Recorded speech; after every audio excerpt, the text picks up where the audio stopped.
Most of you know me already. My name is Father Alan Campo.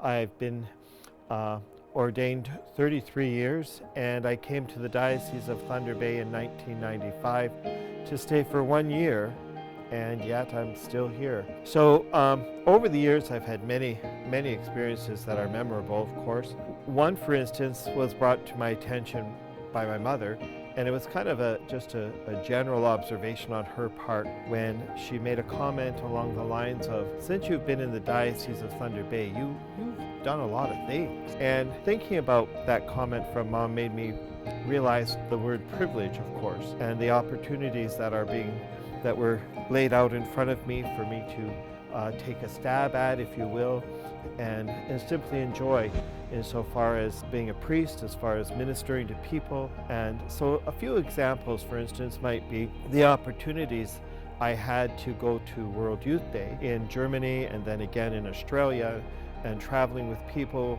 young people, to celebrate faith and church and to really make memories of our whole universal church wrapped up into my personal experience. One of my most memorable spiritual experiences was when we were on World Youth Day in Germany, and we did the Stations of the Cross.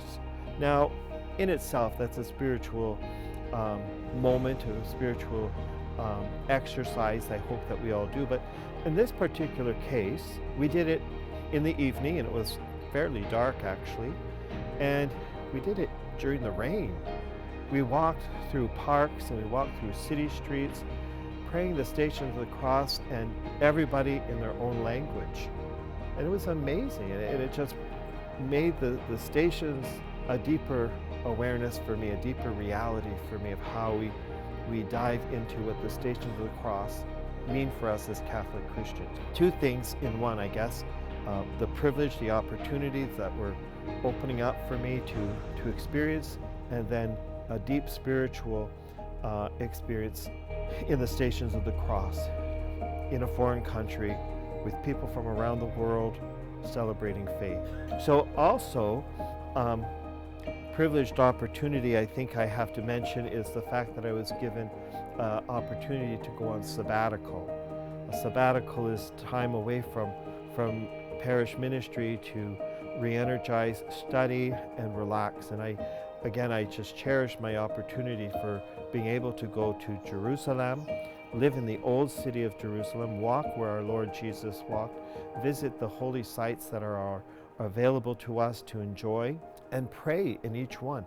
Understand the spiritual context of each site. And there's always debate and question about whether or not this is the actual site of where this happened or that happened, but that really doesn't matter. We're on his turf, in his space, and that's what makes the difference for me.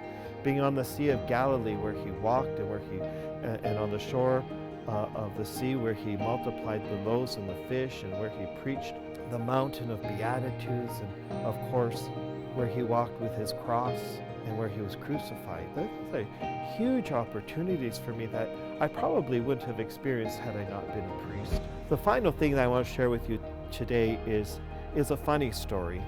It happened, I think, in 1996. I was the pastor at Holy Family Parish, and I had the responsibility of St. Benedict's Chapel out on the highway. And it was the Easter season, and it could have been actually Easter Sunday. I'm not exactly sure about that. But throughout the Easter season, as you know, we bless the congregation with the new water.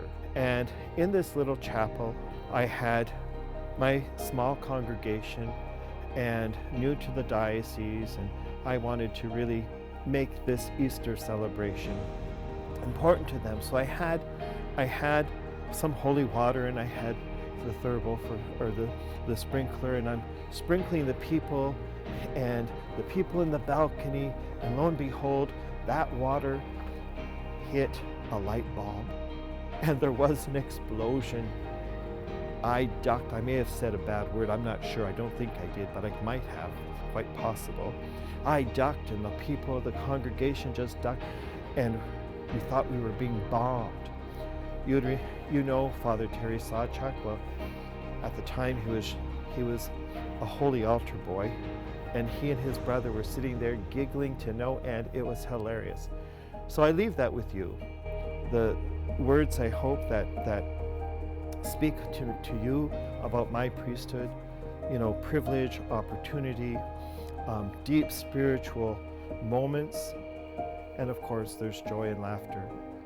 Overall, I have to say that meeting with people where they are in their own faith, whether it's for a baptism, a wedding, or a funeral, everybody comes when they want something, and that's a good thing. They know where to go when they want something spiritual. They come to church. And to be a part of that moment for them in their life speaks that priesthood is valued, church is valued, religion is valued, and relationship with God is valued.